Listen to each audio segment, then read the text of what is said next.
ऊंचा गांव है, ललिता सखी जी का जन्म स्थान है ललिता सखी जी का। सामने जो आप ये पर्वत देख रहे हैं, इस पर्वत का नाम है अटूर पर्वत। अटूर।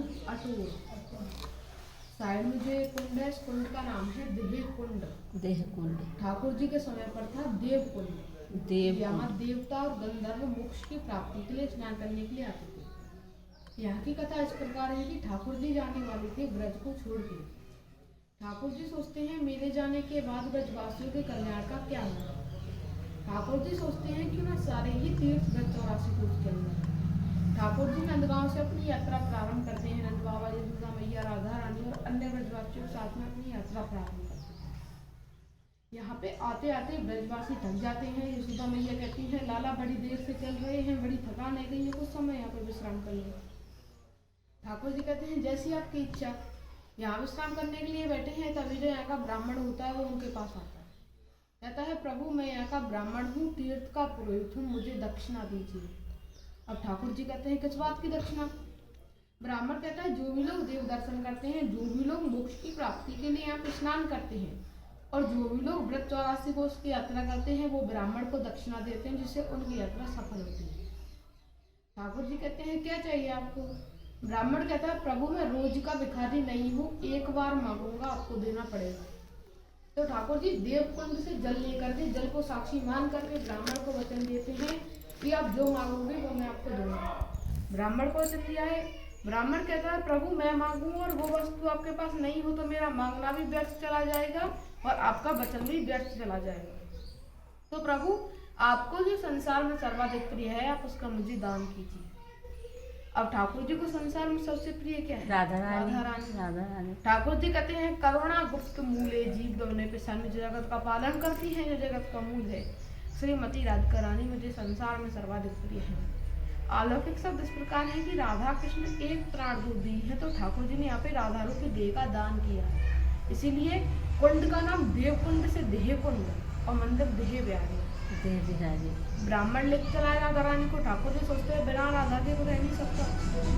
गए हैं ब्राह्मण के पास, कहा है जगत माता है, जगत कल्याण है, वापस कीजिए, इनके बदले में आप जो भी मांगोगे वो मैं आपको दूंगा। अब ब्राह्मण कहता है प्रभु मैंने आपसे राधा रानी को उधार तो नहीं लिया, दान में लिया है, दान दी वस्तु वापस नहीं होती। ठाकुर जी कहते हैं कोई तो आपके शास्त्रों में ऐसा नियम होगा जिससे हम राधा रानी को वापस ले सकें। ब्राह्मण कहता है हमारे शास्त्रों में ऐसा नियम है, अगर आपको राधा रानी वापस चाहिए तो आपको हमें इनके वजन के बराबर तोल करके सोना देना पड़ेगा। तो ठाकुर जी ने की और राधा को मूल दियो सोने के लिए। लियो कृष्ण कन्हैया ने राधा धनन मोल रखो पंडित को मान दियो सोने के। एक तुला मंगाई है, एक पल्ले में राधा रानी बैठी है, दूसरे में बराबर सोना तोड़ करके ब्राह्मण को दिया है, राधा रानी को अपने पास में रखा है। राधा रानी की देह के बराबर सोना तोड़ा था, उससे भी कह सकते हैं कुंड का नाम देव कुंड से देह कुंड है, मंदिर देह बिहारी लाल की जय। यहाँ की 3 कथाएं हैं, 3 कथाएं हैं। दूसरी कथा ये भाव थे माधवाचार्य जी। एक ये जो मैंने अभी आपको कथा सुनाई थी, ये थे माधवाचार्य जी की। चैतन्य महाप्रभु जी के भाव इस प्रकार से है। ये जो कुंड है ये था पहले 1 कोस का। 1 कोस मतलब 3 किलोमीटर। 3 किलोमीटर का कुंड था। ठाकुर जी यहाँ पे नौका चला रहे थे। अब राधा रानी और 8 सखियाँ आती हैं, ठाकुर जी से कहते हैं ठाकुर जी हमें इस पार से उस पार छोड़िए, लौकिक से अलौकिक की तरफ छोड़िए। अब ठाकुर जी उन नाव में बिठाते हैं और बीच कुंड में ले जा करके नाव को रोक देते हैं। कहते हैं स्वामी जी मुझे किराया दो। हाँ जी।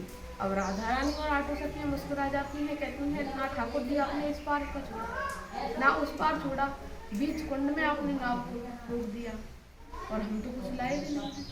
ये जान रहे थे आप हमारे सखा हो तो आप हमको वैसे ही ले जाओगे, हम तो कुछ लाए भी नहीं है, हमारे पास कुछ नहीं है।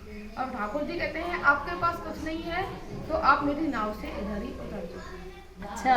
अब राधा रानी और 8 सखियाँ सोचती हैं कि अब क्या करें। जब ठाकुर जी ने ज्यादा आग्रह किया है तो राधा रानी और 8 सखियों ने तन मन धन सर्वस्व कुछ मांगा। तन देह कुंड देह बिहारी।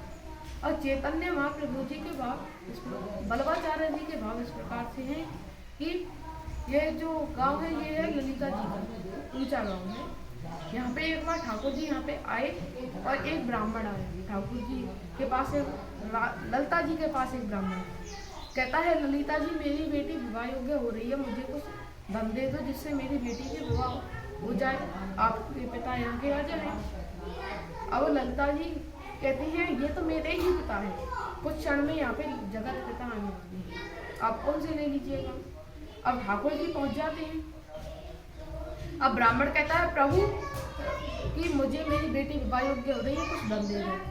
अब ठाकुर जी कहते हैं मेरा परम धन राधा है, आप इन्हीं को ले लीजिए। अब ब्राह्मण कहता है प्रभु मैं ब्राह्मण विचारो मेरो मत कर अपमान, रख राधा धन तेरो मेरो तो प्रणाम। पहले एक किशोरी लेके पकड़ू मैं कान, अब दूसरी किशोरी दे के करता एहसान। पहले मेरे पास एक लड़की है, मैं उसका शादी ब्याह करा नहीं पा रहा हूँ, अब राधा रानी मुझको दे करके मैं कहाँ से इनका शादी ब्याह करा पाऊंगा। कहाँ ये महलों में रहने वाली और कहाँ में झोपड़पट्टी में रहने वाला, कहाँ ये 56 भोग खाने वाली और कहाँ में रूखा सूखा खाने वाला। जब ज्यादा आग्रह किया है ब्राह्मण ने तो ठाकुर जी ने राधा रानी के वजन के बराबर तोल करके सोना दान दिया है। एक पल्ले में राधा रानी बैठी है, दूसरे में राधा रानी की जय।